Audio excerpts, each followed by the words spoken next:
ప్రభావతి ఇంట్లో ఉన్న వాళ్ళందరినీ చాలా గట్టిగా పిలుస్తూ ఉంటుంది. ఇంట్లో ఉన్న వాళ్ళందరూ అక్కడికి వస్తూ ఉంటారు. అది చూడగానే అక్కడ ఉన్న ప్రభావతి మాత్రం మీనా దగ్గరికి వెళ్ళి, "ఇదేం చేసిందో తెలుసా?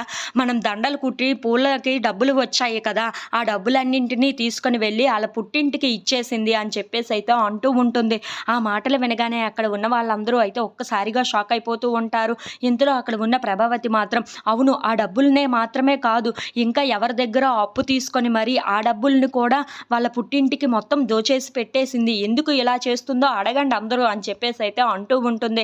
ఆ మాటలు వినగానే అక్కడ ఉన్న వాళ్ళందరూ అయితే ఒక్కసారిగా షాక్ అయిపోయి మీనా వైపు అలా చూస్తూ ఉండిపోతారు. ఇంతలో అక్కడ ఉన్న ప్రభావతి మాత్రం, "అవును, ఎవరి దగ్గరో అప్పు తీసుకుంది కూడాను. ఆ అప్పులు తీసుకున్నది కదా! దాని మీద పత్రాల మీద సంతకాలు చేసింది. నా కళ్ళారా నేను చూశాను" అని చెప్పేసైతే అంటూ ఉంటుంది. ఆ మాటలు వినగానే అక్కడ ఉన్న మీనా మాత్రం, "నేను ఏమి నా పుట్టింటికి డబ్బులన్నీ దోచిపెట్టేసి ఇచ్చేయటం లేదు.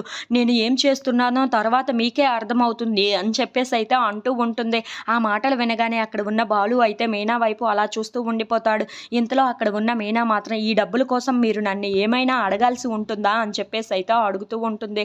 ఆ మాటలు వినగానే అక్కడ ఉన్న బాలు మాత్రం, "సమస్య లేదు. ఆ డబ్బుల కోసం నిన్ను ఒక్క విషయం కూడా ఏమీ అడగను. నువ్వు నాకు ఏమీ చెప్పనవసరం లేదు" అని చెప్పేసైతే అంటూ ఉంటాడు. ఆ మాటలు వినగానే అక్కడ ఉన్న ప్రభావతి అయితే ఒక్కసారిగా షాక్ అయిపోతూ ఉంటుంది. ఏంటి వీడు ఏమీ అడగకుండా నాకు సంబంధం లేదు అంటున్నాడు అని చెప్పేసైతే అనుకుంటూ ఉంటుంది. ఇంతలో అక్కడ ఉన్న మీనా మాత్రం, "నా భర్తకే సమస్య లేనప్పుడు మీకెందుకు అత్తయ్య?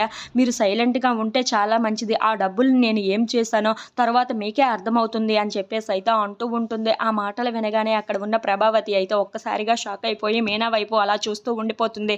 ఇంతలో అక్కడ ఉన్న మీనా మాత్రం, "అవును, నా భర్తే ఈ విషయం అడగలేనప్పుడు నేను ఇంకా ఎవరికీ చెప్పను" అని చెప్పేసైతే అక్కడి నుండి వెళ్ళిపోతూ ఉంటుంది.